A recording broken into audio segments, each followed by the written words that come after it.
pero ahora puedo darle la vuelta y mirar la escritura que ha estado escondida debajo. Entonces nadie ha visto esa escritura durante 4 o 5 mil años. Sí, la única persona que lo ha visto antes es quien lo escribió. Cuando los arqueólogos desenterraron por primera vez las tabletas más antiguas del mundo, parecían rutinarias. Listas de grano, trabajadores y comercio de la antigua ciudad de Uruk. Pero una tableta no coincidía con las demás. Su mensaje era más oscuro. Sus símbolos eran diferentes a todo lo que habían visto. Referencias astronómicas, una luna, una estrella, varios símbolos que incluso podrían simbolizarse como un reloj de pulsera, tecnología utilizada hace 6.000 años. Durante décadas, nadie pudo leerlo, hasta que la inteligencia artificial finalmente lo hizo. ¿Has visto las nuevas exploraciones donde encontraron nuevos petroglifos? Sí. El hombre va a ver tanto de eso que se encontrará, la gente será capaz de entender qué es todo eso. Lo que reveló no era un registro del pasado en absoluto. Era una advertencia, un mensaje escrito hace 5.000 años destinado a nosotros. El día en que los humanos empezaron a escribir. Hace más de 5.000 años, en el calor y el polvo del sur de Irak, la gente comenzó a hacer algo que el mundo nunca había visto antes. Empezaron a escribir cosas. No historias, no oraciones, ni siquiera nombres tallados en piedra, sino simples registros en arcilla húmeda. El lugar era Uruk, una extensa ciudad de templos de ladrillo de barro, patios concurridos y almacenes repletos de grano y lana. Hacia el año 3300 a.C., la ciudad se había vuelto demasiado compleja para la memoria sola, así que los escribas sentados en la tenue sombra de las oficinas del templo comenzaron a presionar pequeñas marcas en trozos de arcilla para llevar un registro de alimentos, trabajo y bienes. Esas fueron las primeras verdaderas tabletas, los ancestros de cada documento que vendría después. No estaban talladas como inscripciones posteriores. Los escribas usaban arcilla blanda y un estilete afilado probablemente hecho de una caña cortada en ángulo. Cada impresión dejaba una cuña o línea poco profunda, y cuando la tablilla se secaba al sol, se volvía tan dura como la piedra. Las marcas parecían simples, triángulos, cajas y trazos cortos, pero contenían un significado enorme.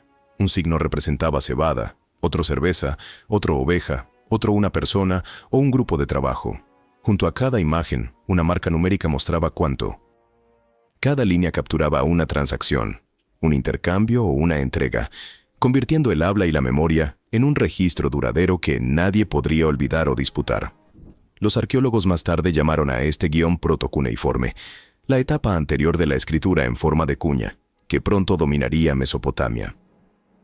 Estas primeras tabletas no estaban destinadas a contar historias. Eran documentos de la ciudad, raciones, inventarios, recibos de pago y entregas. Miles de ellas salieron del suelo de Uruk cuando equipos alemanes comenzaron a excavar allí en el siglo XX. Desde 1928 hasta 1976, descubrieron aproximadamente 5.000 piezas, con cientos más apareciendo de sitios cercanos y colecciones privadas, llevando el total a alrededor de 6.000 fragmentos. Un buen ejemplo se encuentra hoy en el Museo Metropolitano de Arte. Está titulado Cuenta administrativa, con entradas relativas, a malta y sémola de cebada. El objeto es apenas más grande que una caja de fósforos, aproximadamente 4,45 por 6,85 centímetros, un poco más de 1,25 centímetros de grosor, pero contiene una página completa de información. La parte frontal está dividida en pequeñas cajas, cada una con un signo para un producto y un signo para su cantidad. En la parte posterior, un resumen rápido totaliza todo. El museo explica que estas tablillas registran el grano entregado por un templo, probablemente como raciones para los trabajadores. Y en esta etapa temprana, la escritura no se molestaba con verbos o oraciones, solo enumeraba sustantivos y números. Este diseño, cajas en un lado, resumen en el otro, se convirtió en un hábito. Los historiadores describen cómo los escribas de Uruk dividían las caras de las tabletas en compartimentos ordenados, escribiendo cada elemento en su propio espacio antes de añadir los totales en la parte posterior. Esa consistencia es lo que hace que las tabletas sean legibles hoy en día. Puedes tomar uno de estos fragmentos y saber que cada caja representa una transacción. Es el equivalente antiguo de una hoja de cálculo. Luego vino una revolución silenciosa. Cambiaron esos palos puntiagudos por cañas recortadas con puntas planas. En lugar de raspar, presionaban. Cada toque de la caña dejaba una pequeña marca en forma de cuña, un pequeño triángulo de sombra en la arcilla. Era más rápido, más limpio y perfecto para las tabletas húmedas y pesadas que usaban todos los días. Ese pequeño cambio, el paso de tallar a presionar, transformó para siempre el aspecto de la escritura. Esas cuñas repetidas y refinadas se convirtieron en lo que ahora llamamos cuneiforme, el primer gran sistema de escritura del mundo antiguo, el ritmo visual que registró todo, desde cheques de pago hasta oraciones en toda Mesopotamia. El sistema dependía de la medición, y ahí es donde se vuelve concreto. La unidad básica de volumen era el sila, equivalente a aproximadamente 1 litro, cerca de 1/4 de galón. 10 sila formaban un ban, 60 formaban un barik, y todo el esquema de conteo se basaba en el sistema sexagesimal, el mismo sistema que más tarde nos dio 60 minutos en 1 hora. Cuando lees una línea que dice 10 sila de cebada, estás viendo alrededor de 10 cuartos de grano, tal vez las raciones de una semana para un trabajador. Ese nivel de estandarización hizo posible la gestión a gran escala. Un funcionario del templo podía mirar una de estas pequeñas notas de arcilla y saber exactamente qué había salido del almacén ese día. Las tabletas también contienen indicios de las personas detrás de los números. Encontrarás nombres personales y títulos de trabajo escritos como signos simples en lugar de palabras completas. Un símbolo para un hombre podría estar al lado de un signo para una oficina específica, como un cervecero, un tejedor o un pastor. Esos fragmentos de etiquetado convierten transacciones anónimas en vislumbres de la vida real. Comida para el equipo de tejedores, grano para los pastores, cerveza para los excavadores de canales. Muchas tabletas también llevan impresiones de sellos cilíndricos rodadas por la superficie antes de que el barro se secara. Estos sellos, tallados con escenas y nombres en miniatura, servían como firmas o sellos institucionales. Junto con los números y bienes, creaban una forma antigua de responsabilidad, un recibo que nadie podía falsificar. Los arqueólogos encontraron estas tablillas enterradas en diferentes capas de suelo antiguo en Uruk, cada una marcando un tiempo distinto en la larga historia de la ciudad. Las tablillas que muestran tanto números como símbolos pictóricos tempranos provienen de lo que llaman las capas Uruk IV y Uruk III, que datan de aproximadamente 3.300 a 3.000 años antes de Cristo.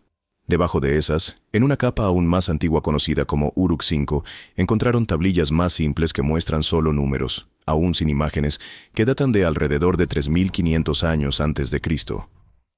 Esas primeras marcas no eran más que conteos y totales, el comienzo mismo del registro.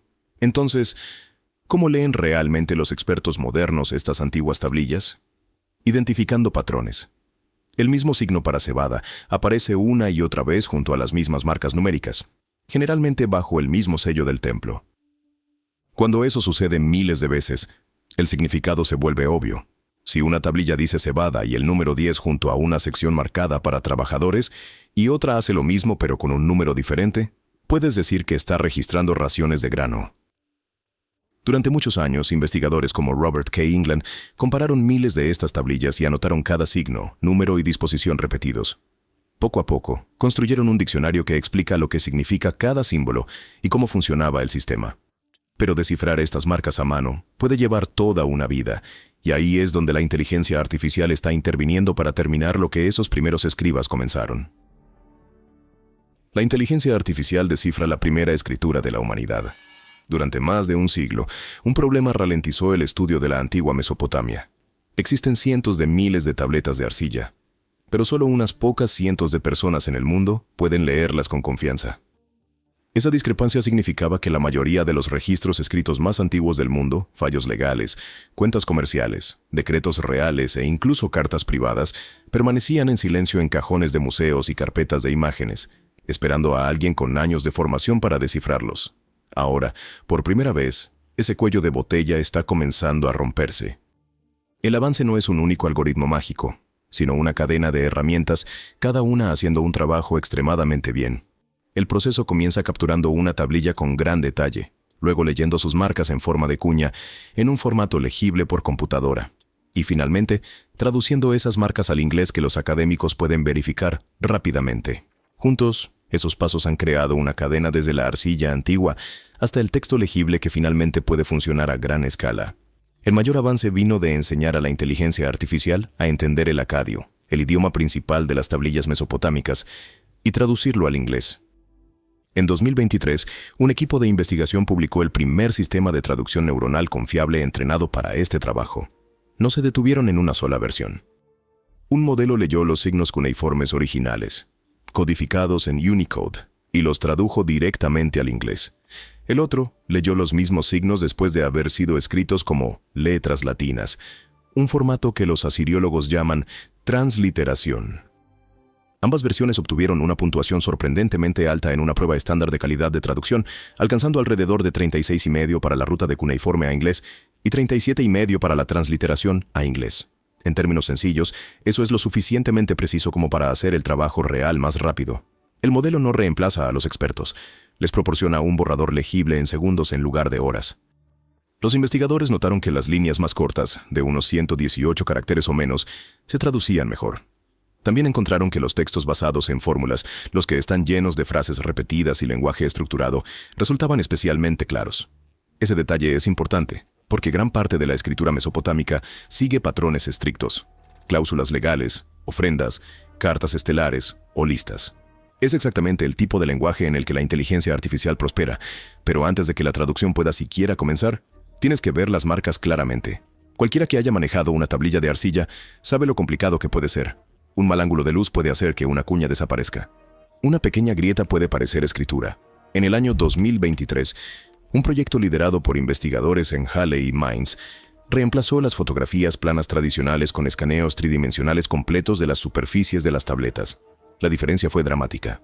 En lugar de adivinar sombras, la computadora ahora podía ver cada pequeña cresta y valle tallado por el estilete del escriba.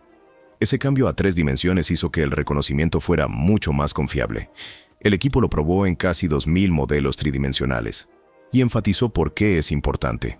Puede haber aproximadamente 1 millón de tabletas y fragmentos cuneiformes aún en colecciones alrededor del mundo. Con modelos tridimensionales, cada cuña se convierte en geometría medible, no solo en un borrón de píxeles. Entre ese primer paso de escaneo tridimensional y la traducción final se encuentra el paso en el que los académicos viven cada día: la transliteración. La transliteración simplemente significa reescribir cada signo cuneiforme, como letras latinas, siguiendo reglas precisas. Durante décadas, bibliotecas enteras de textos mesopotámicos han existido en este formato, página tras página de pequeñas letras latinas que representan cada signo exactamente. La transliteración es como los académicos comparan tablillas, editan líneas y publican resultados. En 2024, el proyecto CURED, abreviatura de documentos de reconocimiento cuneiforme, se propuso automatizar esta tediosa parte del proceso. Entrenaron un sistema de reconocimiento óptico de caracteres, o OCR, para leer transliteraciones escaneadas y convertirlas en texto digital limpio. Los resultados fueron sólidos. Una tasa de error de caracteres de alrededor del 9% en escaneos limpios y alrededor del 11% en los más difíciles. Más importante aún, el sistema fue diseñado para trabajar con editores humanos. Cada vez que un académico corregía un error, esa corrección se convertía en nuevos datos de entrenamiento, mejorando gradualmente el modelo. El equipo de CURED también vinculó su herramienta directamente a la galería pública del motor babilónico, para que cualquiera pudiera buscar o reutilizar el resultado de inmediato. Este sistema funciona porque refleja cómo se escribían realmente las tablillas. Los escribas mesopotámicos no escribían en párrafos. Trabajaban línea por línea, presionando una cuña a la vez y pasando a la siguiente línea solo cuando se acababa el espacio. La fortaleza del modelo de traducción con líneas cortas y autónomas se ajusta perfectamente a ese patrón. En lugar de forzar al sistema a tragar párrafos largos y complicados, los investigadores le proporcionan líneas de aproximadamente el mismo tamaño que la rosa de arcilla original. Es un caso raro donde un hábito de escritura antiguo y la inteligencia artificial moderna comparten el mismo ritmo natural. Por supuesto, los sistemas tienen puntos ciegos. Los investigadores detrás del modelo de traducción son claros sobre dónde pueden fallar las cosas. En un ejemplo, el software produjo una frase que sonaba perfecta, pero omitió la palabra no, invirtiendo completamente el significado. Esa única omisión transformó una simple declaración real. El equipo también señaló que las frases negativas, las líneas dañadas y las oraciones largas tienden a confundir al modelo. Estos puntos débiles no invalidan toda la idea, solo definen dónde deben intervenir los humanos. La inteligencia artificial maneja la mayor parte de las líneas limpias y formulaicas, mientras que las personas revisan los bordes y las excepciones. Entre los cientos de miles de tabletas escaneadas hasta ahora, un pequeño grupo destacó, y lo que dijeron dejó a los investigadores sin palabras. La advertencia más antigua jamás escrita. Durante más de 100 años, 4 pequeñas tablillas de arcilla permanecieron en silencio dentro del Museo Británico, etiquetadas pero no leídas. Parecían miles de otros fragmentos mesopotámicos, marrones, agrietados y cubiertos de densas cuñas. Pero cuando los investigadores finalmente las estudiaron adecuadamente en 2024 con la ayuda de herramientas de inteligencia artificial que podían leer y traducir el acadio antiguo mucho más rápido que cualquier equipo humano, se dieron cuenta de lo que tenían en sus manos. Estas tabletas no eran solo registros de bienes o impuestos. Eran advertencias, la guía más antigua conocida para predecir desastres desde el cielo. Se remontan a casi 4000 años, escritas en el antiguo período babilónico, hace entre aproximadamente 3900 y 3700 años. Las tablillas probablemente provinieron de Sipar, una importante ciudad antigua al norte de Babilonia, cerca de lo que hoy es Bagdad. Fueron excavadas hace más de un siglo y entraron en el Museo Británico entre 1892 y 1914, pero nadie las había reunido como un conjunto completo hasta ahora. Cada línea en estas tablillas está construida como una ecuación. Comienzan con una observación: la hora de la noche, la dirección de la sombra de la luna, la forma en que la luz se desvanece o regresa, y el día del mes lunar, y luego indican el resultado. Si la luna se oscurece en la vigilia del medio y la sombra comienza desde el sur, entonces un rey morirá. Si el eclipse comienza y se despeja de una vez, la ruina vendrá sobre Elam. Si el eclipse ocurre en la vigilia de la tarde, la pestilencia azotará la tierra. Cada presagio está escrito así: si esto, entonces aquello. El estilo se siente más como una lista de verificación que como una oración, y eso es exactamente lo que se pretendía que fuera. A lo largo de las 4 tablillas, los editores contaron 61 presagios separados. Para seguir su razonamiento, necesitas entender una palabra que usaron constantemente: vigilia. Los babilonios dividían la noche en 3 vigilias iguales: tarde, media y mañana. Entonces, cuando una línea dice un eclipse en la vigilia de la tarde, significa que ocurrió poco después del atardecer. Un eclipse en la vigilia de la mañana significaba que ocurrió justo antes del amanecer. Cada vigilia se asociaba con diferentes resultados. Una pestilencia podría predecirse para la noche, una muerte real para la mañana. Este simple sistema de cronometraje daba precisión a los presagios, no un destino vago. Le decía al palacio cuándo preocuparse, no solo que debían hacerlo. Otra frase clave en estas tablillas es movimiento de la sombra. La dirección en que la sombra de la Tierra cruzaba la Luna era de gran importancia. Si la sombra comenzaba en el sur, el peligro se asignaba a Subartu y Akkad. Si se movía en la dirección incorrecta, la línea advertía que la devastación golpearía en todas partes, un desastre total que no perdonaría ninguna región. Para el lector antiguo, el cielo era un mapa del mundo. El comportamiento de la luna trazaba líneas invisibles de riesgo sobre la Tierra. Estos presagios no eran curiosidades aisladas, eran parte de un sistema mesopotámico más amplio que trataba los cielos como una red de advertencia para el reino. Siglos después, eruditos reales compilaron una enorme biblioteca de predicciones celestiales conocida como Enuma Anu Enlil, que contenía miles de líneas que vinculaban eventos astronómicos con consecuencias terrenales. Las 4 antiguas tabletas babilónicas ahora prueban que este método, observar la luna y conectar su comportamiento con el destino humano, ya estaba en uso muchos siglos antes. Pero los babilonios no eran creyentes imprudentes. Sabían que un presagio podía ser engañoso. Si un eclipse predecía la muerte de un rey, la corte consultaba una segunda fuente antes de entrar en pánico. Esa segunda fuente era la extispicia, la lectura de las entrañas de animales, generalmente el hígado de una oveja sacrificada. Si ambos signos apuntaban a peligro, los sacerdotes lanzaban contrarrituales para deshacer o desatar el mal destino. Algunos de esos rituales eran suaves, ceremonias de purificación, ofrendas y oraciones. Otros eran extremos. El más famoso fue el ritual del rey sustituto, registrado en cartas y archivos de templos siglos después. Cuando un presagio predecía la muerte de un rey, el palacio nombraba discretamente a un hombre suplente para desempeñar el papel de rey. Estaba vestido con ropas reales, sentado en el trono y tratado como gobernante durante unos días o semanas mientras el verdadero rey se escondía. Cuando terminaba el periodo de peligro, el sustituto era ejecutado, llevándose simbólicamente el mal destino. Ahora suena horripilante, pero para ellos era un control de daños cósmico. Si el cielo decretaba que un rey debía morir, entonces un rey, incluso uno temporal, debía morir. O el presagio quedaría incumplido y se corría el riesgo de la ira de los dioses. Esas 4 tablillas de eclipse fueron solo el comienzo. El verdadero sistema de advertencia vino después, una enciclopedia completa de presagios tallada en arcilla. La Enciclopedia de Presagios.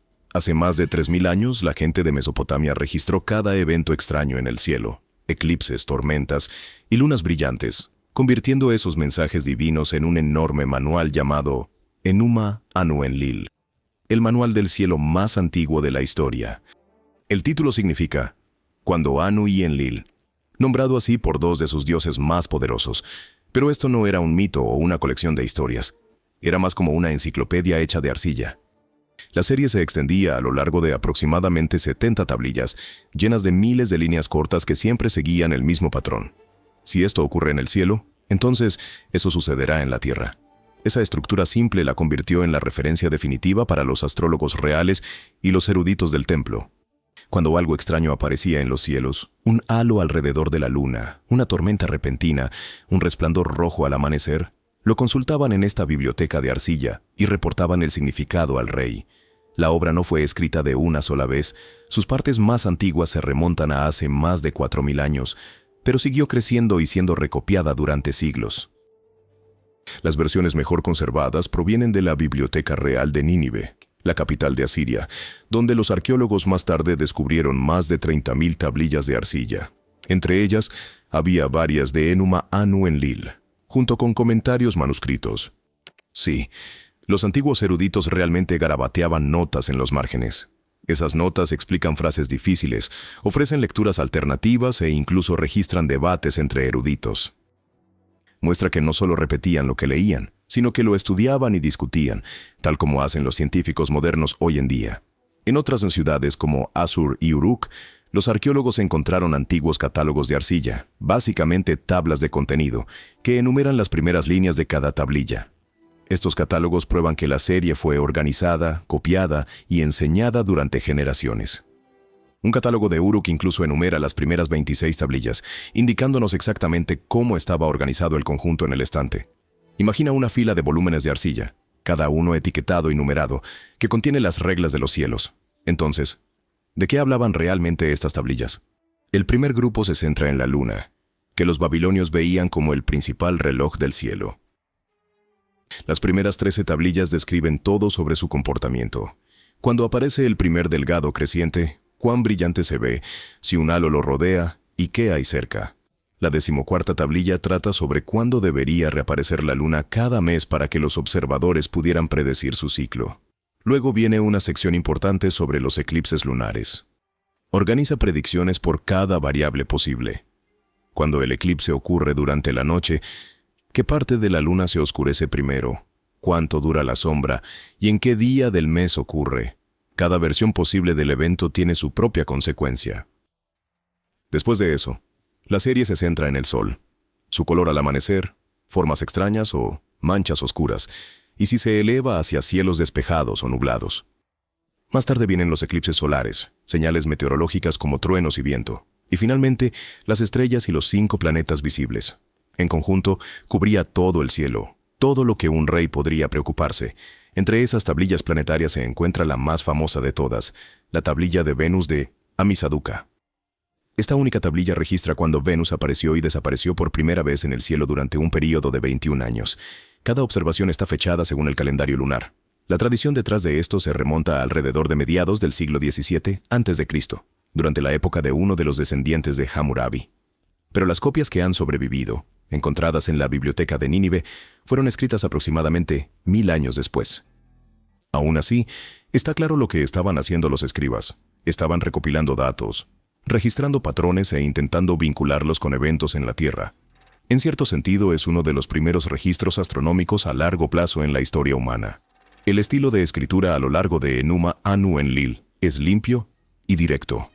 Cada presagio es solo una línea para la condición y una para el resultado.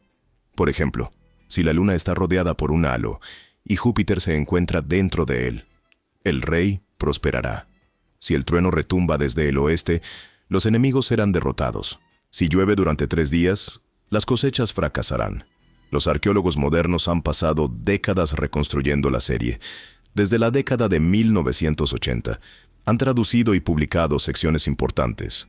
Las tablillas de eclipses lunares fueron las primeras, luego los presagios solares en la década de 1990 y los presagios de truenos y clima en 2012. Cada sección muestra la misma organización ordenada y atención al detalle. Estos escribas no estaban adivinando, estaban categorizando y probando los patrones que veían noche tras noche. Una de las partes más vívidas proviene de las tablillas del clima alrededor de los números 44 al 49. Tratan sobre el trueno, el viento y la lluvia. Las líneas son cortas y precisas. Trueno en el este significa rebelión en el este. Trueno en el oeste significa paz en el oeste. Lluvia durante un mes de cosecha significa abundancia. Lluvia en el mes equivocado significa enfermedad. Cada sonido, cada dirección del viento, cada gota de lluvia se registraba como parte del sistema de alerta temprana del reino. Luego estaban los presagios planetarios. Aquí, los babilonios rastrearon Mercurio, Marte, Júpiter, Saturno y, por supuesto, Venus. Sus observaciones eran asombrosamente cuidadosas. Registraron cuándo y dónde aparecía cada planeta, qué constelaciones atravesaba y cuán brillante se veía. Si un planeta salía en un lugar inusual o brillaba demasiado rojo, era una señal que valía la pena informar al rey. Entonces, ¿cómo usaban realmente toda esta información? Cada noche, los eruditos reales y astrónomos subían a los tejados de templos o palacios para observar el cielo. Si veían algo inusual, un halo, un destello repentino o un eclipse, lo anotaban. Luego comparaban lo que veían con la línea correspondiente en Enuma Anu Enlil. A la mañana siguiente, enviaban una tablilla de arcilla o una carta escrita al rey. Muchas de esas cartas han sobrevivido. Algunos dicen cosas como, según la serie Enuma Anu Enlil, este signo significa buena fortuna para el rey. Otros dicen, este eclipse comenzó en la Guardia Media, peligro para el norte. Si más de un signo aparecía en la misma noche, los comparaban todos y decidían cuál era más fuerte. Gracias por ver. Ahora mira los videos que aparecen en pantalla para más historias increíbles.